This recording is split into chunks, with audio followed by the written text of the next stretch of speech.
اعوذ باللہ من الشیطان الرجیم، بسم اللہ الرحمن الرحیم، صلو علی الحبیب، الصلاۃ والسلام علیک یا سیدی یا رسول اللہ وعلی آلک و اصحابک یا سیدی یا حبیب اللہ۔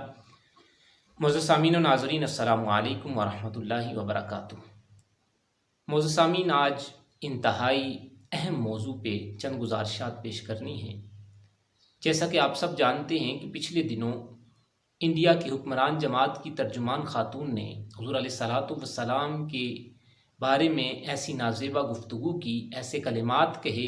کہ جس سے تمام امت مسلمہ کے دل رنجیدہ ہیں اور تمام امت مسلمہ سراپا احتجاج ہے۔ کوئی ریلی کی صورت میں احتجاج کر رہا ہے، کوئی مذمتی بیان کی صورت میں، کوئی بائیکاٹ کی صورت میں احتجاج کر رہا ہے۔ اور ہونا بھی چاہیے کہ حب رسول ہمارے ایمان کا حصہ ہے، اور جب جب ایسا معاملہ ہوتا ہے امت مسلمہ سراپا احتجاج نظر آتی ہے، کیونکہ حضور نے ارشاد فرمایا لا یؤمن احدکم حتی اکون احب الیہ من والدہ وولدہ والناس اجمعین،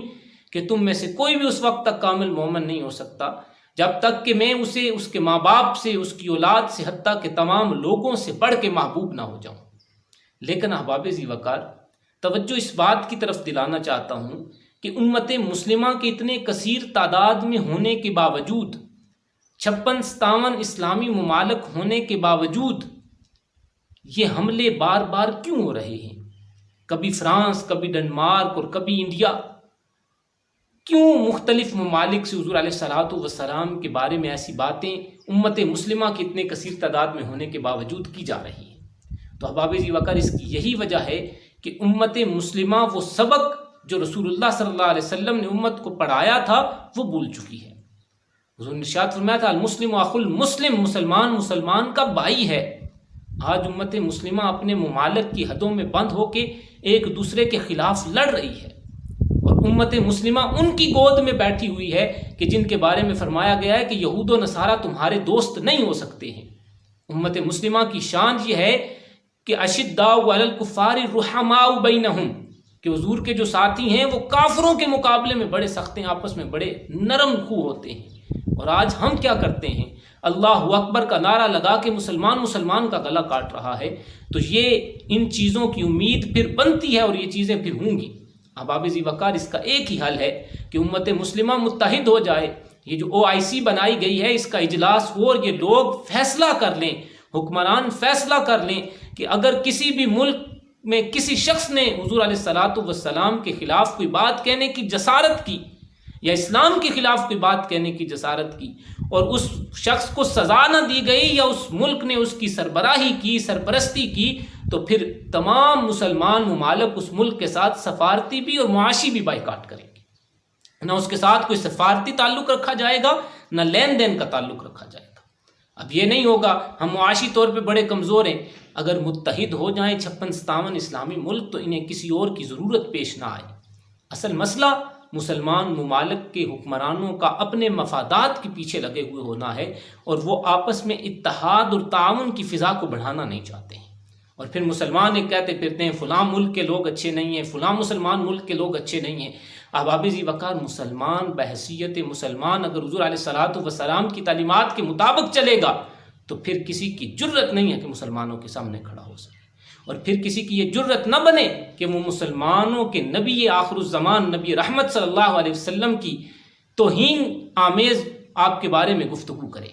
اور احباب ذی وقار، یہ ہم عام مسلمانوں کی بھی ذمہ داری بنتی ہے کہ ہم سیرت رسول عربی کا مطالعہ کریں، ہم حضور علیہ الصلوۃ والسلام کی سیرت کے مطابق اپنی زندگی گزارنے کی کوشش کریں، ہم اپنے گھروں میں اپنے بچوں کے دل و دماغ میں حضور علیہ الصلوۃ والسلام کی محبت کو پیوست کریں۔ اور یہ صرف باتوں سے نہیں ہوتا، اس کے لیے باقاعدہ معمولات بنانے پڑتے ہیں۔ ہر گھر میں درود پاک پڑھنے کا معمول ہونا چاہیے، ہر گھر میں سیرت رسول پڑھنے پڑھانے کا معمول ہونا چاہیے، اپنے بچوں کو چھوٹی چھوٹی اخلاقیات کی باتیں حضور علیہ الصلوۃ والسلام کی سیرت سے بتانی چاہیے، اپنے بچوں کو بہادری اور شجاعت کا سبق پڑھانا چاہیے، تاکہ ہمارے بچے جو ہیں وہ سیرت رسول عربی کو سمجھ کر آپ کی محبت کو اپنے دلوں میں بٹھا کر پھر حضور علیہ الصلوۃ والسلام کے دین کا دفاع کریں۔ احباب ذی وقار، مسلمان بحیثیت مسلمان جب تک متحد تھے تب تک کسی کی ان کے سامنے ٹکنے کی جرت نہیں تھی۔ آج اگر ہم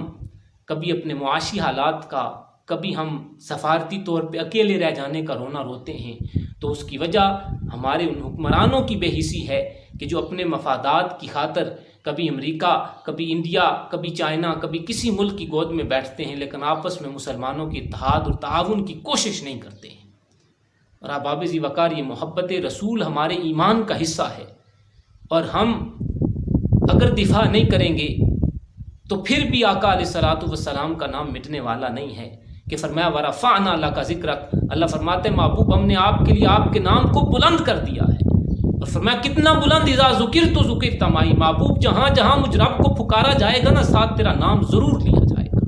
اور پھر فرمایا ان شانیہ کا هو الابتر، محبوب تیرے دشمن ہزاروں آ جائیں، محبوب تیرے دشمن لاکھوں آ جائیں، تیرے بارے میں باتیں کرنے والے لاکھوں آ جائیں، لیکن وہی ناکام و نامراد ہوں گے، وہی بے نام و نشان ہوں گے، وہ مریں گے تو ان کا نام لیوا کوئی نہیں ہوگا۔ محبوب تیرا تو چرچا ہم نے بلند کر کے رکھنا ہے، تیری تو شان ہی نرالی ہے محبوب، تو تو ہے ہی بڑی عظمتوں والا۔ تو احباب ذی وقار، حضور علیہ الصلوۃ والسلام کا ذکر ختم ہونے والا نہیں ہے، لیکن ہم مسلمانوں پہ جو ذمہ داریاں عائد ہوتی ہیں وہ ہم مسلمانوں نے پوری کرنی ہیں، اور ہم میں سے ہر ایک کو قومی سطح پہ بھی ایسے ممالک کے ساتھ معاشی بائیکاٹ ہونا چاہیے، اور ہم میں سے ہر ایک فرد کو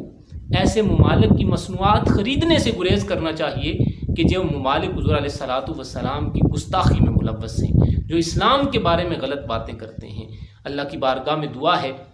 کہ اللہ ہم سب کے ایمان سلامت رکھے، کیونکہ ایمان کی سلامتی کا دار و مدار حب رسول پہ ہے۔ اور یہی کہنا چاہوں گا آخر میں، مٹ گئے مٹتے ہیں مٹ جائیں گے عادات تیرے، مٹ گئے مٹتے ہیں مٹ جائیں گے عادات تیرے، نہ مٹا ہے نہ مٹے گا کبھی چرچا تیرا، اور ستیزہ کار رہا ہے ازل سے تا امروز،